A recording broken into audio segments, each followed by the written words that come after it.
Ever wonder what your Discord server looks like to a new member or a moderator? Learn to view your server as any role in under 30 seconds. I'll walk you through the exact menu path to preview any role's perspective. Just follow these simple steps. First, go ahead and open Discord. Then click your server name in the top left corner to open the drop-down menu. Now, select Server Settings from that menu. And then, click on Roles to see the list of roles. Choose the role you want to preview from the list.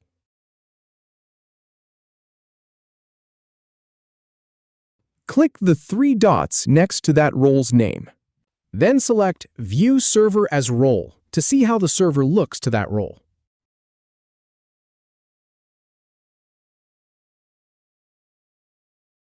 When you're done, click Back to Roles Settings to exit the preview. Now pick another role and click its 3 dots. And choose View Server as Role to preview that one.